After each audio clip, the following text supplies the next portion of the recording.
হযরত ইমাম হুসাইন পাক নানা জানের রওজা গোড়া দাঁড়িয়ে চোখের পানি ফেলে কাঁদে আর বলে, নানা জান, যে হুসাইনকে আপনি কাঁধে করে নিয়ে মদিনার বাজারে ঘুরেছে, যে হুসাইনকে পিঠে চাপিয়ে মদিনার ওপর মামুন নববী শরীফে হামাগুড়ি দিয়ে ঘুরিয়েছে, যে হুসাইন আপনার নামাজ অবস্থাতে পিঠের উপরে বসে যেত, হুসাইন পড়ে যাবার জন্য সিজদা থেকে মাথাটা আপনি তুলতেন না, আজকে দিনে সেই হুসাইনকে এমন করে শহীদ করে দিবার জন্য আপনারই একদম উম্মতেরা উঠে পড়ে লেগেছে। নানা জান, তাই আমাকে মদিনা শরীফ ছেড়ে দিয়ে মক্কা কাবা শরীফের দিকে রওনা দিতে হচ্ছে। আলবিদা জানিয়ে কাবার দিকে পুরো পরিবার নিয়ে রওনা হলে মক্কা জমিনের মানুষেরা ইমামে হুসাইন পাককে পেয়ে বড় আনন্দ হলো। তারা ইমামে হুসাইন পাকের নেতৃত্ব মেনে নিল। হুজুরের হাতে বায়াত হয়ে গেলে হুজুরের অনুসরণ করতে লাগলে। হুজুরকে তেনারা নিরাপত্তার সঙ্গে ঘিরে রাখলে। এই যুবকেরা এমন সময় কুপার জমিন থেকে একটা চিঠি এসে গেল, ও হযরত ইমামে হুসাইন, আমরা এজিদের হাতে বায়াত গ্রহণ করতে চাই না, আমরা আপনাকে আমাদের নেতা লিডার মানতে চাই। আসেন আমরা ফিরে যাই। হযরত ইমামে হুসাইন পাক যখন বললেন, এ আমার নবীর সাহাবারা, এ আমার ভাইরা, দেখো দেখো চিঠি দিয়েছে। হযরত মাওলা আলীর কথা তুলে সাহাবা হুজুররা বলতে লাগলে, ওই কুফার মানুষেরা আপনার আব্বার সঙ্গে তারা প্রতারণা করেছে, তারা মুনাফিকি করে আপনার আব্বাকে শহীদ করে দিয়েছে। আমরা কোনোদিনের জন্য আপনাকে কুফায় যেতে দেব না। কয়েকদিন যেতে না যেতে আবার চিঠি এসে গেল, ওতে আরো বেশি চিঠি আসতে লেগেছে। একটার পর একটা, একটার পর একটা চিঠি আসছে। ইমামে পাক সাহাবাদিওকে দেখায়, আমার নবীর অনুসারীরা, আমার নবীর সাহাবারা, আমার ভাইরা, দেখেন দেখেন, বারবার বারবার কুফার মানুষেরা চিঠি করছে, কিন্তু সাহাবারা একটাই জায়গায় অটুট রয়েছে। কুফার মানুষকে বিশ্বাস করা যায় না, তারা বড় ধোঁকা দেয়, তারা বড় প্রতারণা করে। এই সময় একটা চিঠি আসলো, যে চিঠিতে হাজার হাজার মানুষের সিগনেচার রয়েছে, হাজার হাজার মানুষের সই রয়েছে, হাজার হাজার মানুষের সাক্ষ্য রয়েছে। এবং এই চিঠির তলাতে লিখেছে, ও হযরত ইমামে হুসাইন, আমরা ন্যায়ের পক্ষে থাকতে চাই, আমরা জালিমের পক্ষে থাকতে চাই না, আমরা জালিমকে সাপোর্ট করতে চাই না, আমরা শারাবির পক্ষে থাকতে চাই না, আমরা মিথ্যাবাদীর পক্ষে থাকতে চাই না, আমরা চরিত্রহীনদের পক্ষে থাকতে চাই না। হযরত ইমামে হুসাইন, যদি আপনি না আসেন কাল কিয়ামতের ময়দানে নানা জানের কাছে আপনার বিষয়ে আমরা অভিযোগ জানাবো। ইয়া রাসূলুল্লাহ, হাবিবাল্লাহ, আমরা না ইনসাফের পক্ষে থাকতে চেয়েছিলাম, আর ইমামে হুসাইনকে বারবার জানিয়েছিলাম, তিনি আমাদেরকে অ্যাকসেপ্ট করেনি, আমাদের কাছে তিনি ধরা দেয়নি, আমাদের কাছে তিনি তাসলিম নিয়ে আসেনি। এই কথাটা যখনই ইমাম পাক দেখে নিয়েছে, সাহাবাদেরকে বলতে লাগলো, কোনোভাবেই আর আমাকে কেউ রুখতে পারবে না, আমি অবশ্যই কুফার জমিনে যাব। বাপেরা, নওজোয়ান তরুণেরা, আল্লাহ নবীর সাহাবারা বলতে লাগলেন, ও হযরত ইমামে হুসাইন, আপনি যখন যাবার এত মন স্থির করতে লেগেছে, আপনি আগে একজন কাউকে আপনার প্রতিনিধি হিসাবে কুফার জমিনে পাঠিয়ে দেন। আল্লাহ নবী হযরত নবী নওয়াসা হযরত ইমামে হুসাইন হুজুর বললেন, ঠিক আছে। এই সময় হযরত ইমাম মুসলিম হুজুরকে পাঠিয়ে দেয়া হলো কুফার জমিনে। ইমাম মুসলিম হুজুর রওনা দিলেন। ইমাম মুসলিম হুজুরের দুটো ছোট ছোট বাচ্চা ছিল, মুহাম্মদ আর ইব্রাহিম, এই দুটো বাচ্চা খেয়ে নিয়ে তিনি রওনা দিয়ে দিলেন, কুফা জমিনে পৌঁছে গেলেন।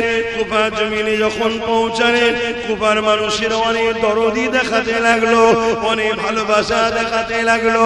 ইমামে মুসলিম হুজুরের হাতে রাতের মধ্যে 30-40 ইখতিলাফ আছে, 40,000-এর উপরে মানুষ বায়াত কবুল করলেন। আকাশে ফিরে আসেন, একটা কথা বলতে গিয়ে অন্য দিকে চলে গিয়েছিলাম। হযরত ইমামে মুসলিম হুজুর কুফার জমিনে চলে গেলে, 40,000 লোক হুজুরের হাতে বায়াত হয়ে গেলে।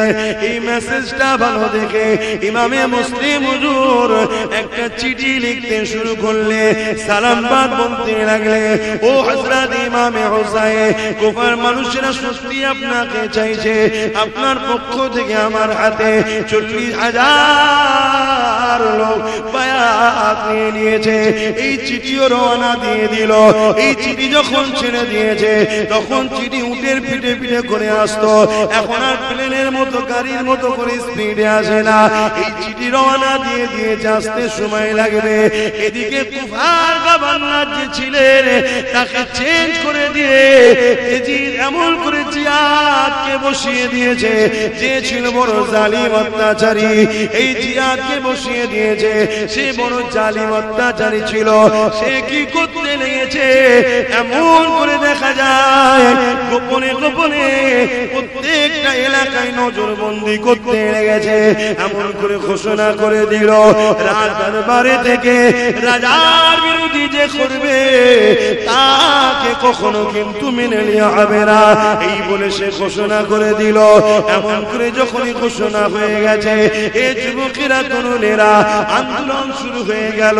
এই আন্দোলন যখন শুরু হয়েছে, জিয়াদ কি বলতে লেগেছে, ওই কুফার গভর্নর কি বলতে লেগেছে, তোমরা এইভাবে সবাই চিৎকার চেঁচামেচি না করে তোমাদের মধ্যে থেকে নেতা লিডার একজন একজন করে আমাদের গভর্নর অফিসে আসো, তোমাদের সঙ্গে আলোচনা হবে। हर करबला के बाद इस्लाम जिंदा होता है, बोलिए सुभान अल्लाह। ইতিহাস বলছে কারবালা যুগে যুগে ঘটছে, আজও ঘটছে, কালও ঘটবে। শুরুটা আমার ইমাম পাক হুজুর থেকে শুরু হয়েছে, কিন্তু কারবালার ইতিহাসের রেজাল্টটা কি? আমরা দেখছি নবীর নওয়াসাকে এজিদ শহীদ করে দিয়েছে। এটা তো সামনে দেখছি, এর রেজাল্ট ফলটা কি? এর ফল এক হোসাইন শহীদ হয়েছে, কিন্তু পৃথিবীর বুকে কোটি কোটি কোটি কোটি হোসাইন, হুজুর হোসাইনি তৈরি করে দিয়েছে। জোরে বলুন সুবহানাল্লাহ। হকের জন্য, ন্যায়ের জন্য, সত্যর জন্য, ইনসাফের জন্য, ইসলামের জন্য, আল্লাহর জন্য, রসুলের জন্য, মানবতার জন্য জীবন দিবার যে আকাঙ্ক্ষা, যে চাহাত, আমার ইমাম পাক তৈরি করে দিয়ে গেছে। যাদের দিলে ঈমান আছে, তারা সর্বসময় শহীদের তামান্নার বাসনা রাখে, তারা সর্বসময় শহীদ হবার আকাঙ্ক্ষা রাখে। তারা নিজেকে প্রশ্ন করে, আরে জিন্দেগি তুমি কুদ খেলের মূলো। ইমাম পাক তিনি নানা দিনের জন্য, ইনসাফের জন্য, গরিবের জন্য, মানবতার জন্য, জালিম শাসকের বিরুদ্ধে লড়াই করে জীবনকে কুরবান করেছে। তুমি যদি ইমাম হোসাইনের কাতারে জান্নাত যেতে চাও, হুজুরের নকশা কদমে তোমাকেও যুগে যুগে এজিদ আসবে। সেই এজিদের বিরুদ্ধে তোমাকে লড়াই করে, নিজের জানকে কুরবান করে, মজলুম, দুঃখী, অসহায়, শোষিত, লাঞ্ছিত, বঞ্চিত মানুষের জন্য তোমাকে কুরবান হতে হবে। এই বাসনা এই দিলের মধ্যে ইমাম পাক এই জোশ পয়দা করে দিয়ে চলে গেছে। জোরে বলুন সুবহানাল্লাহ, আরো জোরে বলুন সুবহানাল্লাহ। আজ পৃথিবীর দিয়ে কান পাতেন, কোটি কোটি মানুষের নাম শুনতে পাবেন হোসাইন, একটা এজিদ নাম কারো আছে? তাহলে বিজয়, প্রকৃত হিরো, প্রকৃত বীর, প্রকৃত কামিয়াবি কে? এজিদ নয়। কখনো কখনো জিতেও হার হয়, কখনো কখনো হেরেও জিত হয়। আমার ইমাম পাক বাহ্যিক চোখে আমরা দেখছি শহীদ হয়েছে, বাহ্যিক চোখে দেখছি এজিদ সালতানাত দখল করেছে, কিন্তু মূলত এজিদ কয়েক বছরের মধ্যেই ধ্বংস হয়েছে। সেই ইতিহাস তো আপনাদের শোনানো হয় না, এজিদের যে কি ভয়ঙ্কর অবস্থা হয়েছিল। প্রকৃত বিজয় আমার ইমাম পাক শহীদ হয়েও আজও লক্ষ কোটি পৃথিবীর মানুষের হৃদয়ে হোসাইন হোসাইন হোসাইন আওয়াজ উঠছে। জোরে বলুন সুবহানাল্লাহ। এটা হলো প্রকৃত বিজয়। আমরা অনেকে ভাবি কারবালা শুধু সেদিন হয়েছে, না, কারবালা অ্যাকচুয়ালি কি একটা জায়গার নাম। সেখানে লড়াই হয়েছিল একটা হক একদল আর একদল না হক। একদল ছিল শয়তানের দিকে, একদল ছিল রহমানের দিকে। শয়তানের দিকে সংখ্যা ছিল বেশি, রহমানের দিকে সংখ্যা ছিল কম। শয়তানের দিকে নেতৃত্ব দিয়েছিল এজিদ, রহমানের দিকে নেতৃত্ব দিয়েছিল ইমাম হোসাইন পাক। এজিদ একটা শরাবীর নাম, চরিত্রহীনের নাম, জালিমের নাম, গুন্ডা, বদমাইশ, নারীদের দেহ শোষণকারী, প্রজাদের উপরে অত্যাচার করা, জুলুম করা একজন শাসক ছিল এজিদ। যুগে যুগে এই রকম শাসক যারাই আসবে তারাই হলো আজকের দিনের এজিদ।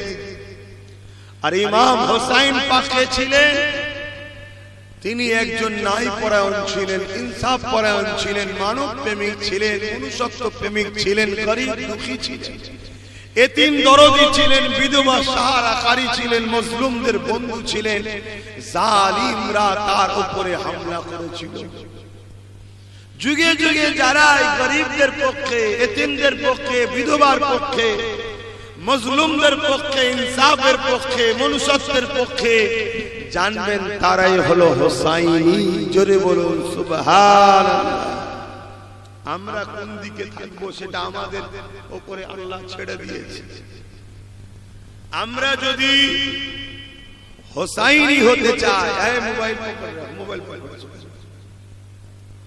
আমরা যদি হোসাইনি হতে চাই, তাহলে আমরা যেন জালিম না হই আর জালিমদের দলে না থাকি। আমরা যেন খুনি না হই, খুনিদের দলে না থাকি। আমরা যেন রেপিস্ট না হই, রেপিস্টদের দলে না থাকি।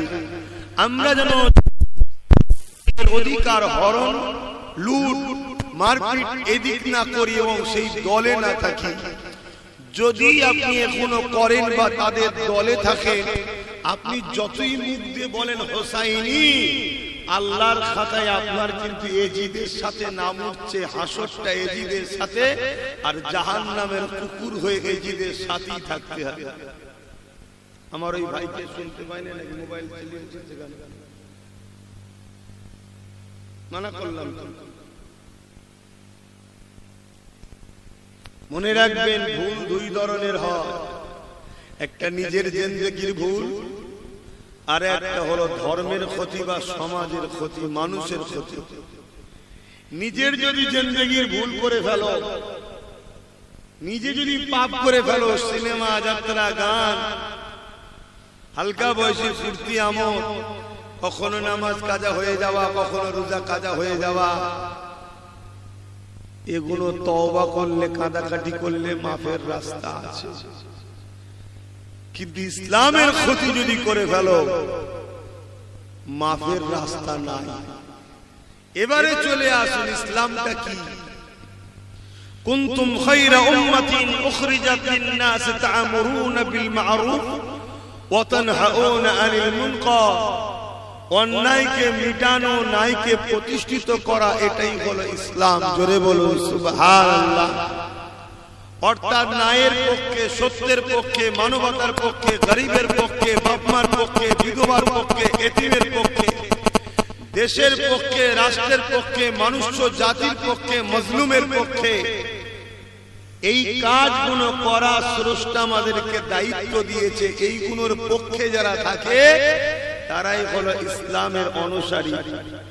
পাশাপাশি নিজের জীবনের জন্য কিছু কাজ আছে, নামাজ, রোজা, হজ, দাড়ি, টুপি, হালাল খাদ্য খাওয়া, এগুলো ইসলামের হুকুম আমাদের জন্য। ইসলাম অন্যায় মুক্ত সমাজ গড়ার নাম। শুনছেন তো আপনারা? আওয়াজগুলো শোনেন বাপ, এসব আওয়াজ বন্ধই হয়ে গেছে। অন্যায় মুক্ত সমাজ গড়ার নাম হলো ইসলাম। দুর্নীতি মুক্ত সমাজ গড়ার নাম ইসলাম। রেপ মুক্ত সমাজ গড়ার নাম ইসলাম। আর আজকে পত্রিকার দিকে, মিডিয়ার দিকে তাকাবার উপায় নেই। আমার দেশটা জঙ্গল রাজ হয়ে যাচ্ছে, রেপ যেন অহরহ হচ্ছে। খুন মুক্ত সমাজ গড়ার নাম ইসলাম। নেশা মুক্ত সমাজ গড়ার নাম ইসলাম। মা বাপের অধিকারের সমাজ গড়ার নাম ইসলাম। বিধবার অধিকারের সমাজ গড়ার নাম ইসলাম। এতিমের অধিকারের সমাজ গড়ার নাম ইসলাম।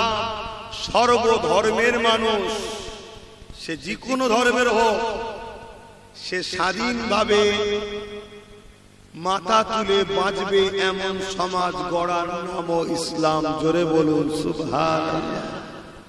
বড় দুর্ভাগ্য আজ এই রকম একটা ধর্মকে মিডিয়াতে গালি খেতে হচ্ছে শুধুমাত্র আমাদের জন্য। আমরা নিজেরা ইসলামের উপরে জীবন করতে পারিনি, প্রথম দোষ। দ্বিতীয় নম্বর, আমাদের আলোচনাগুলো শুধু ওই নামাজ পড়ো, রোজা রাখো, হজ করো, দাড়ি রাখো, টুপি পরো, এছাড়া যেন আলোচনাই নেই। আরে আমার নামাজ পড়ে সমাজের কি উপকার হলো বলে? আমি রোজা রেখেছি, অমুসলিম ভাইয়েরা আমার রোজাতে কি ফায়দা পাবে, বা অন্য মুসলমান কি ফায়দা পেল বলো? আমার ইসলামের দিকে যে অন্য মানুষ অ্যাকসেপ্ট করে বা তাকাবে, দেখবে আমার হজ করাতে আমার ধর্মেরই কি উপকার হয়েছে, অন্য জাতির কি উপকার হয়েছে বলুন? আমি কি বুঝাচ্ছি বুঝছেন? তাহলে কি আমি হজ নামাজ রোজার বিরুদ্ধে নাকি? এই হজ নামাজ রোজার বিরুদ্ধে আমি না, ওটা তোমার ব্যক্তি উপকার, ওটা ব্যক্তি জীবন। এখানে এতগুলো লোক আছে, কেউ এমন একজন বলতে পারবেন যে নামাজ পড়লে গুনাহ হয়? ইসলামে নামাজ পড়তে নাই এরকম কেউ আছে নাকি? এখানে সবাই জানি আমরা নামাজ পড়তে হয়, না পড়লে গুনাহ হয়। এরপরও যদি না পড়ে সে তো নিজের বদমাইশি। ছোটবেলা থেকে তার কালচারটা খারাপ, ছোটবেলা থেকে তার বাপ মা মসজিদে নিয়ে যায় না, তাকে সে ট্রেনিং দিয়ে তৈরি করে না। এখানে এমন কেউ আছেন যে রোজা রাখলে রোজা রাখলে গুনাহ হয় কেউ জানে? এখানে সবাই জানে রোজা না রাখলে গুনাহ হয়, রোজা রাখলে নেকি হয়, সবাই জানে। কিন্তু এখানে আকসার মানুষ জানে না। যদি রাস্তায় যেতে গিয়ে একটা অমুসলিমকে তুমি দেখো বিপদে আছে, তুমি যদি তাকে সাহারা দাও, কিয়ামতের দিন আল্লাহর রহমত তোমাকে সাহারা দিয়ে জান্নাতে নিয়ে যাবে। জোরে বলুন সুবহানাল্লাহ। এটা আমার কওমের কজন জানে, বা এটা অমুসলিমদের কজন জানে? কিন্তু আলোচনাই হয়নি। এই আলোচনাটা যখন আমাদের মধ্যে চলবে, আমরাও জানবো, তাহলে আমরা অমুসলিমদের বিপদে পড়লে সাথ দেবো, মানববন্ধন তৈরি হবে। 50টা, 1000টা, 1 লাখ, একদিন 1 কোটি অমুসলিম বলবেন না রে ইসলাম তো সাহায্য করার ধর্ম, অমুসলিমদেরকেও ভালোবাসার ধর্ম ইসলাম। পাশাপাশি আমার ধর্মের মেসেজটা সমস্ত সমাজের কাছে, যদি কেউ ইসলামকে মিথ্যা প্রচার করতে চায়, আমি মুখ খোলার আগে 10 জন অমুসলিম দাঁড়িয়ে গিয়ে বলবে তুমি ভুল প্রচার করছো। প্রফেট মুহাম্মদ সাল্লাল্লাহু আলাইহি ওয়াসাল্লাম তিনি যে আদর্শ দিয়েছে, গরীব, অসহায়, দুঃখী, বিধবা, বঞ্চিত মানুষকে বাঁচাবার জন্য নিজের নামাসা পিয়ারা হোসাইনকে পর্যন্ত কুরবানি করেছে। জোরে বলুন সুবহানাল্লাহ। কেন জালিম শাসক যে হয় সে মানুষকে লোটে, সমাজকে লোটে। ইমাম পাককে আমার রাসূল সেই আদর্শ দিয়ে গড়ে তুলেছে। আমার ওয়াজ আপনারা বুঝতে পারছেন? অতএব ভাইয়েরা আমার, নামাজের আলোচনা দরকার, রোজার আলোচনা দরকার। বছরে 52টা খুতবা হচ্ছে জুম্মায়, আলোচনা কম হয়। মাহফিলও করুন না, কিন্তু এই সামাজিক কথাগুলো তো বলা দরকার যে নেশা মুক্ত সমাজ গড়ার নাম ইসলাম। অর্থাৎ যে সমাজে নেশা আছে ও সমাজে ইসলাম নাই। আজকে মুসলিম অধ্যুষিত এলাকাগুলো দেখে দেখে স্কুলকে বন্ধ করে নেশার আড়ত তৈরি করা হচ্ছে।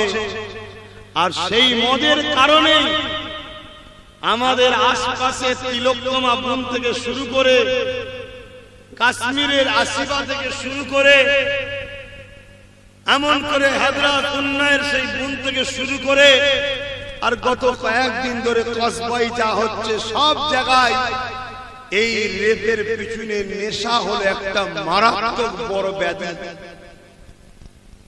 আজকে প্রায় পরিবারে ডিভোর্স হচ্ছে, প্রায় জায়গায় অ্যাক্সিডেন্ট হচ্ছে, প্রায় জায়গায় ক্রাইম হচ্ছে। এই সব কিছুর পিছনে নেশা হলো মূল কারণ। সেই নেশাকে বন্ধ করার নাম ইসলাম।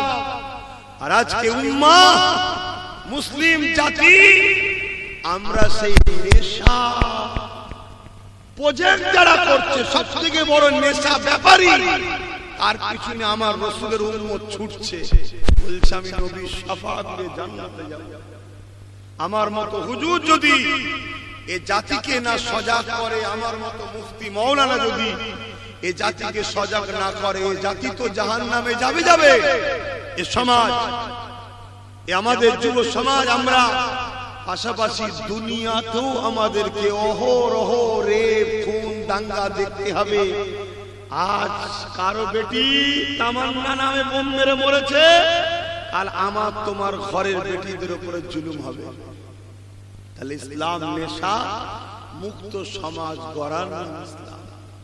ইমাম পাককে যখন মদিনার গভর্নরের কাছে এজিদ চিঠি লিখলো, যাও ইমাম পাককে বলো আমার বায়াত দিতে। অনেক বড় কথা ভাই, অত সব বলা তো সম্ভব না একদিন। হযরতে মুআবিয়া হুজুর ইন্তেকালের পরে জোর করে এজিদ শাসন ক্ষমতা দখল করে।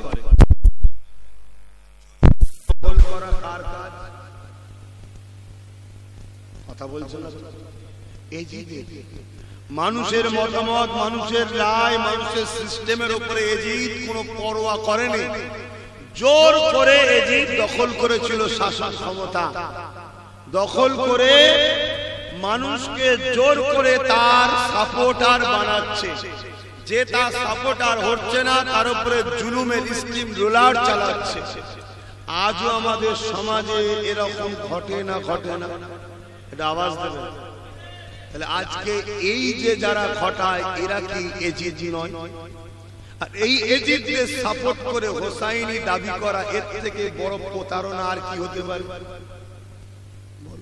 এজিদ কাকে বলে? এটাই তো এজিদ। ইমাম পাকের কাছে চিঠি আসলো। ইমাম পাক মদিনার গভর্নরের কাছে এজিদ চিঠি দিয়েছে, ইমাম হোসাইনের বায়াত নাও আমার পক্ষ থেকে। ইমাম হোসাইন যেন আমায় সাপোর্ট করে। তো মদিনার গভর্নর ইমাম হোসাইন পাককে তিনার বাড়িতে দাওয়াত দিয়েছে। হুজুর সময় মতো গেছেন, যাবার পরে বলছে এজিদের পয়গাম এসেছে, আপনাকে এজিদের পক্ষ থেকে বায়াত নেবার জন্য। ইমাম কি বলেছিলেন যে আমার মতো কোথায় আমি আর কোথায় এজিদ, আমার মতো এজিদের হাতে বায়াত এটা কখনো সম্ভব নয়। এজিদ যদি চরিত্রহীন না হতো, এজিদ যদি সারাবি না হতো, এজিদ যদি গুন্ডা লুটেরা বদমাইশ অসভ্য যদি না হতো, আমি হোসাইনের বায়াত লিয়াতে কোনো আপত্তি ছিল না। এজিদ হলো আমার নানা দিনের দুশমন। এজিদ যে ক্ষমতাতে বসেছে, আমার নানা দিনের সিস্টেমকে ভেঙে দিয়ে বসেছে। এজিদ নারীদের উপরে জুলুম করে, এজিদ শরাব পান করে, এজিদ বদমাইশি করে, প্রজাদেরকে লোটে। অতএব ওর হাতে আমি হোসাইন হাত দিয়ে ওকে সাপোর্ট করতে পারবো না। তাহলে আজকের দিনেও কেউ যদি জালিম হয়, অত্যাচারী হয়, শরাবি হয়, বদমাইশ হয়, খুনি হয়, তাহলে আমরা যদি সত্যি ইমাম পাকের অনুসারী হই, হোসাইন যদি হই, তাহলে আমরা কি তাদেরকে সাপোর্ট করতে পারবো? আওয়াজ দিয়ে বলো। এজন্য আব্বাস সিদ্দিকী বাপ অনেক জুলুম সহ্য করে, তথাপিও জালিমের সঙ্গে হাত মিলাই নাই। গর্দান কেটে দেবো, আমার ইমাম পাক যেটা দেখিয়েছে, গর্দান কেটে দেবো, কিন্তু হাত মিলাবো না। আর খেয়াল করে দেখুন, ইমামে হোসাইন পাকের হাত নিয়ে কোনো বয়ান বর্ণনা নাই। কত কিছু মাথায় ঢুকছে, হাতের হিফাজত আল্লাহ করেছে।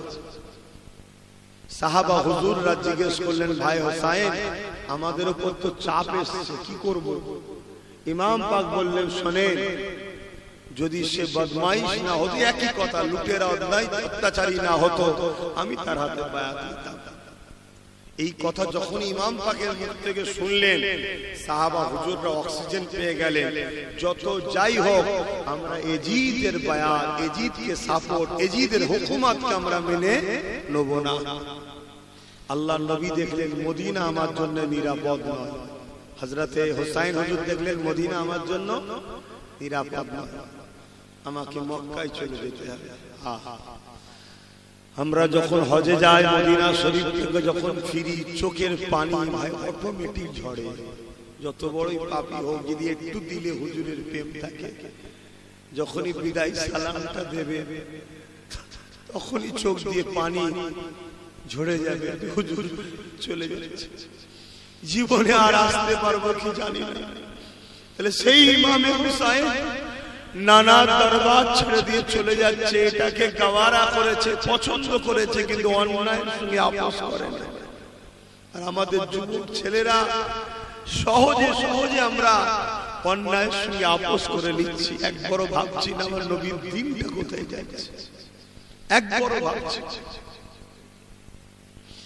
হযরত ইমাম হুসাইন পাক নানা জানের রওজা গোড়া দাঁড়িয়ে চোখের পানি ফেলে কাঁদে আর বলে, নানা জান, যে হুসাইনকে আপনি কাঁধে করে নিয়ে মদিনার বাজারে ঘুরেছেন, যে হুসাইনকে পিঠে চাপিয়ে মদিনার ওপর নববী শরীফে হামাগুড়ি দিয়ে খুলিয়েছেন, যে হুসাইন আপনার নামাজ অবস্থাতে পিঠের উপরে বসে যেত, হুসাইন পড়ে যাবার জন্য সিজদা থেকে মাথাটা আপনি তুলতেন না, আজকে দিনে সেই হুসাইনকে এমন করে শহীদ করে দিবার জন্য আপনারই একদম উম্মতেরা উঠে পড়ে লেগেছে।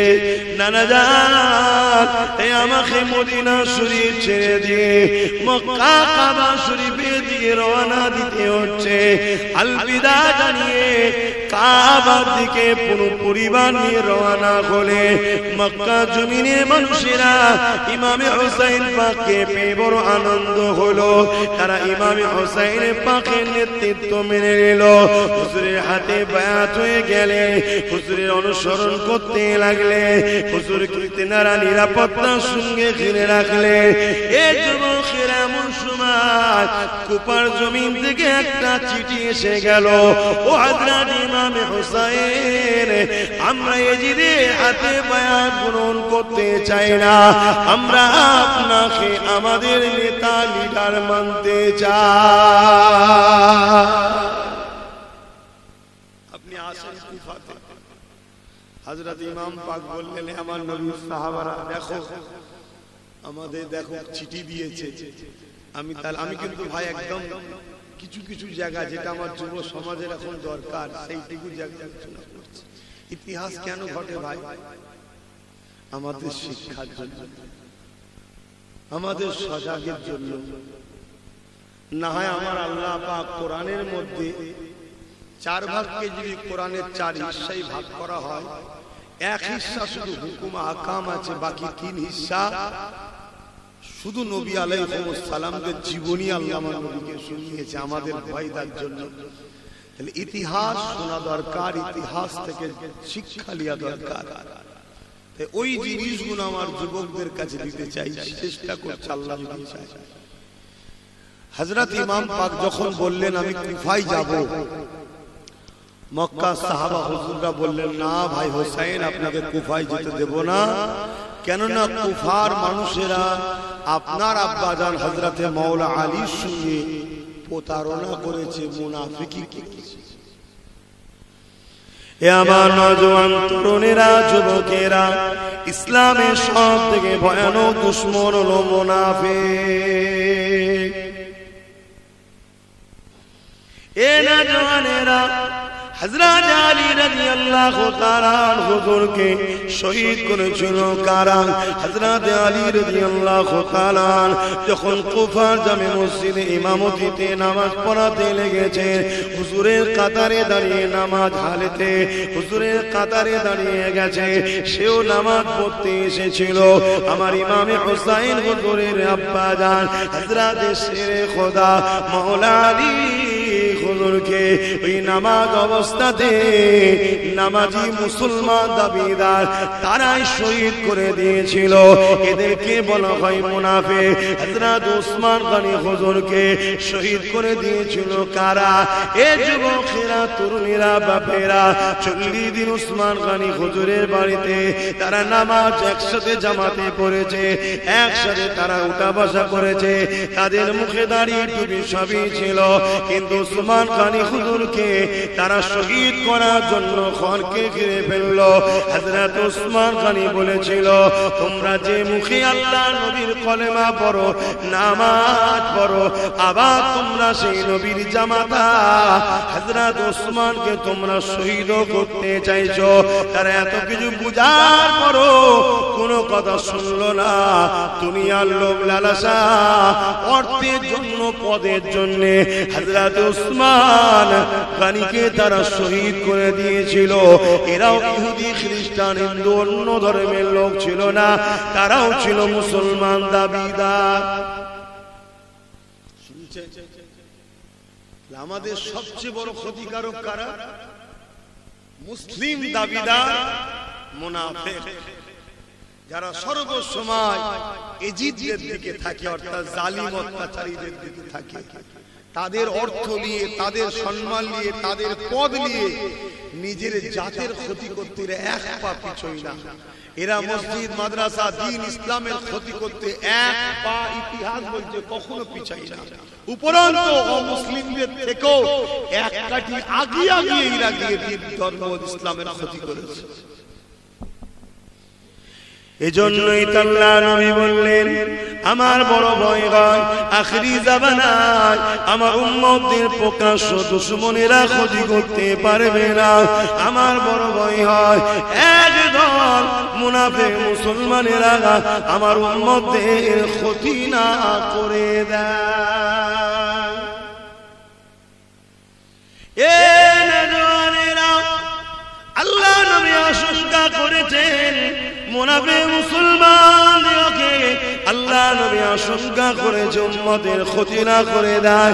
তাই আমাদেরকে খেয়াল রাখতে হবে মুনাফিক আমাদের ক্ষতি না করে দেয়। মুনাফিক চিনবেন কি করে? মনে রাখবেন মুনাফিক ওয়াদা খিলাফ করে, মুনাফিক মিথ্যা কথা বলে, মুনাফিক তো তারা আজ এক বলবে, কাল আর এক বলবে। মুনাফিকের এক কথার সঙ্গে আর এক কথার মিল থাকবে না। মুনাফিকের আরো নমুনা রাসূল বলেছে, তাদের মুখে এক থাকবে, অন্তরের মধ্যে আর এক থাকবে, নিফাক থাকবে। এই যুবকেরা, তরুণেরা, ভাইরা মুনাফিকে আরো নমুনা রাসূলুল্লাহ বলেছে তার মধ্যে একটা রাসূলুল্লাহ বললে মুনাফিক কখনো আমার খানদানের ভালোবাসার লোক হতে পারে না মুনাফিক কখনো আলে রাসূলদের ভালোবাসতে পারে না মুনাফিক তো তারা যারা আলে রাসূলদের সমালোচনা করে এই যুবকেরা তরুণেরা বাবেরা তাই বলে দিয়ে যায় পৃথিবীর ইতিহাস ইসলামের যুগে যুগে দুশমন অনেকেই করেছে কিন্তু প্রকাশ্য দুশমনেরা ক্ষতি করতে পারেনি ইসলাম ও মুসলমানদের উপরে অনেক বড় কষ্ট আঘাত দিয়েছে একদল মুনাফিক মুসলমানেরা আমাদের কাছে সবথেকে প্রথম কাজ এখন কি মুনাফিক চিনতে আর মুনাফিক চিনা বড় মুশকিল মুনাফিক মসজিদেও যায় ঈদগাহও যায় মুনাফিক হজও যায় নামাজও পাওয়া যায় রোজাতেও পাওয়া যায় মুনাফিক দাড়িও থাকে টুপিও থাকে শুনছেন তো নাকি মুনাফিক দেখা হলে সালামও দেয় মাশাআল্লাহ বলে আল্লাহু আকবার বলে নরে তাকবীরও বলে কিন্তু চিনার নমুনা কি বললাম মুনাফিক রাসূল বলছেন যারা আমার খানদান আহলে রাসূলদের সমালোচনা করবে মুনাফিকের জবানের কোনো দাম থাকে না আজ সকালে এক কথা বলবে বিকেলে আরেক কথা বলবে রাত্রিরে এক কথা বলবে তো সকালে আরেক কথা বলবে মুনাফিকের আর কি নমুনা মুনাফিক কথাই কথাই মিথ্যা বলবে মুনাফিকের আর কি নমুনা মুনাফিক জালিমদের সঙ্গে দলদাস হয়ে ইসলাম মসজিদ মাদ্রাসা কোরআনের পক্ষে তাদেরকে পাওয়া যাবে না তারা জালিমদের দুনিয়ার স্বার্থে তাদেরকে পাওয়া যাবে কথা কোনো মনে থাকবে তো নাকি আমার রস শুনছেন তো আপনারা না আমার মতো ঠান্ডাতে আপনারাও ঝিমিয়ে গেলেন বর্ষা পানিতে ভাই শরীর ভালো লাগছে শুধু ঘুম ধরছে চোখ যেন সবসময় বসে চেপে যায় ছোট আপনাদের ওই হচ্ছে নাকি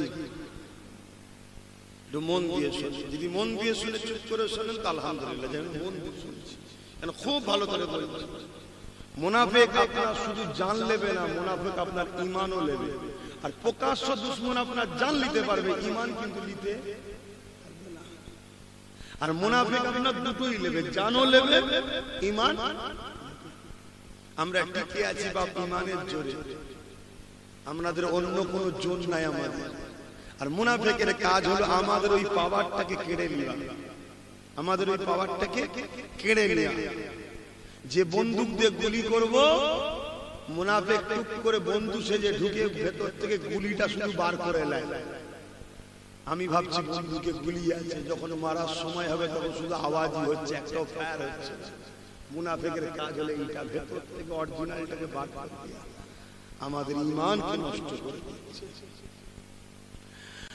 আসেন আমরা ফিরে যাই হযরত ইমাম হুসাইন পাক যখন বললেন এ আমার নবী সাহাবারা এ আমার ভাইরা দেখো দেখো চিঠি দিয়েছে হযরত মাওলা আলীর কথা তুলে সাহাবা হুজুররা বলতে লাগলেন ওই কুফার মানুষেরা আপনার আব্বার সঙ্গে তারা প্রতারণা করেছে তারা মুনাফিকি করে আপনার আব্বাকে শহীদ করে দিয়েছে আমরা কোনোদিনের জন্য আপনাকে কুফায় যেতে দেব না কয়েকদিন যেতে না যেতে আবার চিঠি এসে গেল ওতে আরো বেশি চিঠি আসতে লেগেছে একটার পর একটা চিঠি আসছে ইমামে পাক সাহাবাদিওকে দেখায় আমার নবী অনুসারীরা আমার নবী সাহাবারা আমার ভাইরা দেখেন বারবার কুফার মানুষেরা চিঠি করছে কিন্তু সাহাবারা একটাই জায়গায় অটুট রয়েছে কুফার মানুষকে বিশ্বাস করা যায় না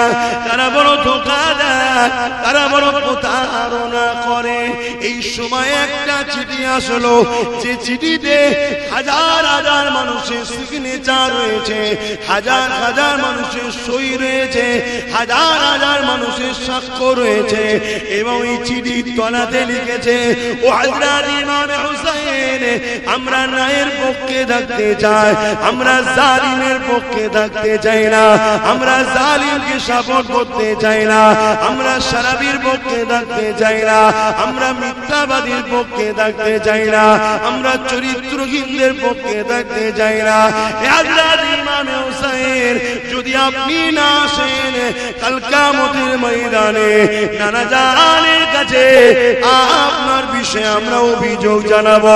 ইয়া রাসূলুল্লাহ হাবিবাল্লাহ, আমরা না ইনসাফের পক্ষে থাকতে চেয়েছিলাম আর ইমামে হুসাইনকে বারবার জানিয়েছিলাম, তিনি আমাদেরকে অ্যাকসেপ্ট করেনি, আমাদের কাছে তিনি ধরা দেয়নি, আমাদের কাছে তিনি তাসলিম নিয়ে আসেনি। এই কথাটা যখনই ইমাম পাক দেখে নিয়েছে সাহাবাদেরকে বলতে লাগলো, কোনোভাবেই আর আমাকে কেউ রুখতে পারবে না, আমি অবশ্যই কুফার জমিনে যাব। কতটা দেখো নানা দিনের উপরে দরদ মহব্বত, হকের উপরে কতটা মজবুত দেখো। খারাপ নিলে হবে না, একটা জিনিস শিক্ষার জন্য বলছি। তাহলে আজ আমি আব্বাস সিদ্দিকী বলবো এ বদমাইশ, ও বদমাইশ, ও বদমাইশ, এ খারাপ, ও খারাপ, ও খারাপ, এটা মহান কাজ নয়। এটা সাথে সাথে একটা ভালোটাও দিতে হবে, ঠিক না বেটা? আজকে হোসাইন পাককে তারা, এই ইতিহাস তো আমিও পড়েছি, হোসাইন পাক হুজুরকে তারা কি বলছে, বদমাইশের সাথে আমরা থাকতে চাই না, ভালোর সাথে থাকতে চাই। তাহলে ভালোকে আগাতে হবে, ঠিক তো না? এই জন্যই আমি যেমন অন্যায়টার প্রতিবাদ করি, তেমন একটা ভালো দিবার জন্য আমার ভাইটাকে সামনে ঠেলে গেছে। কত শুনছেন না? কেন আমি হুজুর মানুষ, আমি ধর্ম প্রচার করি, আমি তার ওই জায়গায় যেতে পারছি না, তেমন বিকল্প একটা দিয়েছি। কেন এটা শরীয়তের হুকুম, কেউ যদি অপবিত্র বা নাপাক পানি খায়, নোংরা যুক্ত পানি খায়, তাকে যেমন নিষেধ করবে সঙ্গে সঙ্গে ফ্রেশটা দিতেও হবে, এটা শরীয়তের হুকুম। এজন্য করেছি। এখানে আমাকে হয়তো অনেকে সমালোচনা করেছে আর করেছে, হুজুর কেন করবে এটা? আরে আমার ইসলাম শিখিয়েছে তাই করেছে, কথা ক্লিয়ার। ইসলাম যখন ইজাজত দিয়েছে, পৃথিবীর কারো কথা চলবে ভাই? জোরে বলবে। এই জন্য করেছি।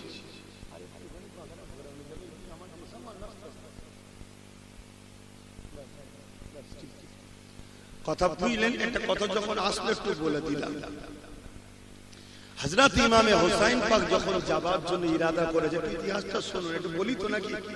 অনেকে ধারণা হয় এবার ইমাম হুসাইনের জীবনী শুনে আমরা কি করব, এই ধারণা আপনাদের হচ্ছে না তো? ইমাম হুসাইন পাক কিন্তু ঈমানের সাথে সম্পর্ক রাখে। জোরে বলুন সুবহানাল্লাহ। হ্যাঁ, আল্লাহ নবী বলেছে, যারা আমার হাসান হুসাইনকে ভালোবাসবে তারা আমি রাসূল আমাকে ভালোবাসলো, যারা আমাকে ভালোবাসলো আল্লাহ আপনি তাদেরকে ভালোবাসেন। জোরে বলুন সুবহানাল্লাহ। আর যারা আমার হাসান হুসাইনের সঙ্গে দুশমনি করলো তারা আমি রাসূল আমার সঙ্গে দুশমনি করলো, আর যারা আমার সঙ্গে দুশমনি করলো আল্লাহ তাদের উপরে লানত ও অভিশাপ বুগজ রাখে আল্লাহ তাদের উপরে। খুব সাবধান। ইমামে হাসান হুসাইন আমার আল্লাহ ও আল্লাহর রাসূলের পিয়ারা ছিলেন। জোরে বলুন সুবহানাল্লাহ। আমার আল্লাহ কত ভালোবেসেছে হাসান হুসাইন হুজুরকে। আহা। হযরত খাতুনে জান্নাত ফাতেমা জাহরা রাদিয়াল্লাহু তাআলা আনহা যখন নামাজে তাহাজ্জুদে দাঁড়িয়ে যেতেন, কোন রাত্রিরে ইমামে হাসান হুসাইন হুজুর কেঁদে উঠতেন, ওই সময় আল্লাহ পাক বলতেন, এ জিবরাইল দুনিয়া জমিনে চলে যাও, আমার ফাতেমা আমার নামাজে দাঁড়িয়েছে, তাহাজ্জুদে মশগুল হয়ে গেছে। এদিকে হাসান হুসাইন বাচ্চা দুটো কাঁদতে লেগেছে। এ হযরত জিবরাইল তুমি ফাতেমা ঘরে গিয়ে হাসান হুসাইনকে ফাতেমার কণ্ঠ দিয়ে এমন করে তাদেরকে লালন করে ঘুমিয়ে দাও। চিন্তা করেন, বাচ্চা দুটো কাঁদছে, আল্লাহ জিবরাইলকে পাঠাচ্ছে জলদি করে সান্ত্বনা দে। কত ভালোবাসে আল্লাহ সেই বাচ্চা দুটোকে। আমরা ভালোবাসবো না? বাসবো না? তাহলে হাসান হুসাইনকে ভালোবাসলে আল্লাহ আমাদেরকে ভালোবাসবে। মাথায় থাকবে।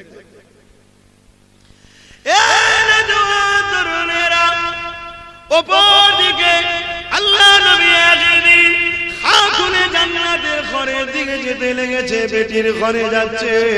এমন সময় ঘরের কাছাকাছি গিয়ে আল্লাহ নবীর কানে আওয়াজ এসে যায়, ঘরের ভেতর দিয়ে কান্নার আওয়াজ আসছে।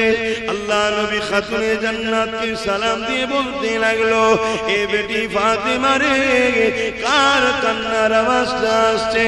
ওই সময় খাতুনে জান্নাত বলতে লাগলে, আব্বাজান হাসান হুসাইন কাঁদতে লেগেছে। আল্লাহ নবী বলতে লাগলো, এ ফাতেমা রে, তুমি তো জানো হাসান হুসাইন কাঁদলে আমি রাসূলুল্লাহ বড় কষ্ট পাই, কেন বাচ্চা দুটো কাঁদতেছে? ওই সময় খাতুনে জান্নাত বলেছিলে, ইয়া রাসূলুল্লাহ হাবিবাল্লাহ, ঘরে কিছু নাই, খিদার জ্বালায় কাঁদতেছে। আল্লাহ নবী বাচ্চা দুটোকে কোলে নিয়ে নিজের জিহ্বা মুবারক বাচ্চাদের মুখে দিতে লেগেছে। আর ইমামে হুসাইন ইমামে হাসান হুজুরগণ আমার নবী পাকে জিহ্বা মুবারকে চুষতে লেগেছে। নবীর জিহ্বা মুবারকটাই তো ওহী। ওহী শুনছেন তো নাকি? এই মুখ দিয়ে যেটা বেরিয়েছে ওইটাই তো কোরআন হাদিস, তাই তো নাকি? হ্যাঁ, সারাদিন কি কষ্ট হচ্ছে আপনাদের? হাসান হোসেন হুজুর ছোটবেলা থেকে কি পান করছে, সেই বাচ্চা দুটোকে মহব্বত করতে হবে। এই সমাজে অনেক লোক আছে যারা আজকে এজিদকে বাঁচাবার চেষ্টা করছে, এটাও বলে যাচ্ছে। কারা? দাড়ি চাচা প্যান্ট শার্ট পরা না, আলেম উলামা দাবিদার, এরা হলো মুনাফিক। এরা কারা? এজিদের পক্ষে যারা পরিমাণ কেউ যদি সাপোর্ট করে, আমার উপরে বিশ্বাস ছিল তোমাদের নাকি? একটু হ্যাঁ কি না বল, একদম পুরো